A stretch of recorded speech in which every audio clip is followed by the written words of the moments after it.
Hello, this is Craig Lane with Health Alchemy YouTube channel, talking about another one of our educational videos in health.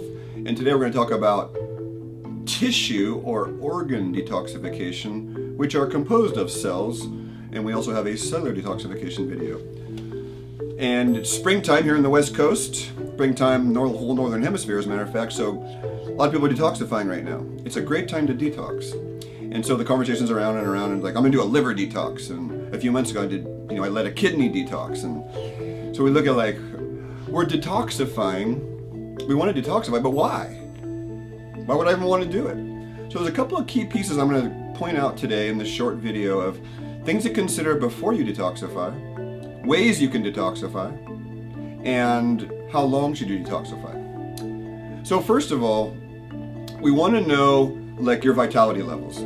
So if you're dragging your feet, low energy, can't sleep well, can't do well in the day, then what we're looking at is we probably want to do is give you what I call an ambulatory detox, which is very slow, few diet changes, and it's not too much to ask because a tired body will not detox.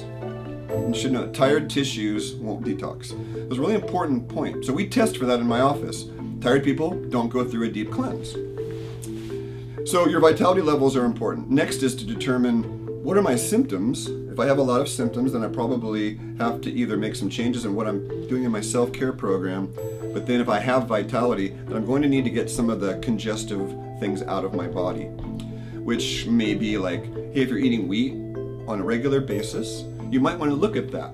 If you're eating carbohydrates and you know that, gee, when I eat carbohydrates, I always feel tired, then maybe you want to look at, actually the detox is actually protein, fat, and vegetables. For some people, that's a detox. For the guy who's eating a 16-ounce steak every night and a bottle of whiskey, then carbs are going to be his detox, like grains and vegetables, a very low-fat program. So a lot of detoxification in my office is, what have you been doing, and let's do the opposite. If it's good for you. That's one way of looking at it. Then the next thing to consider is that if you're going to do a tissue or organ detox, no matter what part of the body you're looking at, it goes through the gut. So by definition, any detox, you must include the digestive system first. Because if you've got a stuck gut, then all that blood from the gut goes to the liver via the hepatic portal circulation.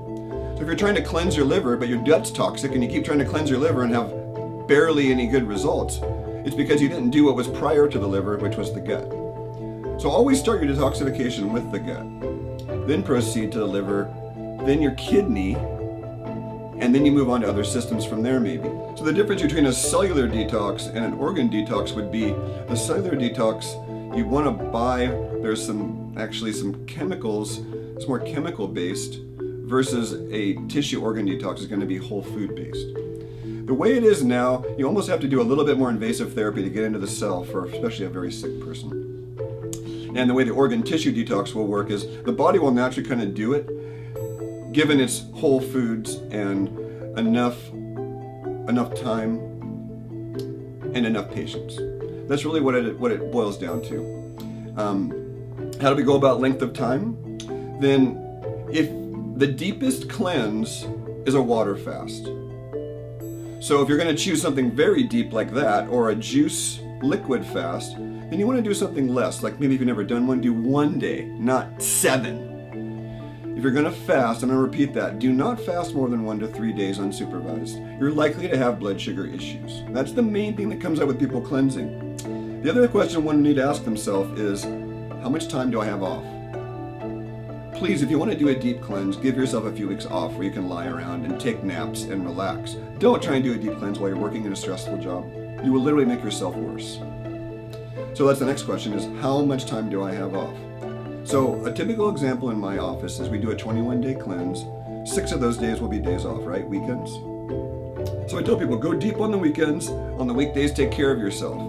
That's why we offer protein in my cleanses, whether it's hard-boiled eggs or a little white meat chicken or whatever. It doesn't matter that they're getting the protein in. People have this thing like, oh, animal protein is making you toxic. No, that's baloney. If you digest it well with vegetables, that's a good detox for you. So you can do longer cleanses that are a little less extreme when you're working, but go to the extreme ones only when you have time off. Trust me on that. 20 years in the field.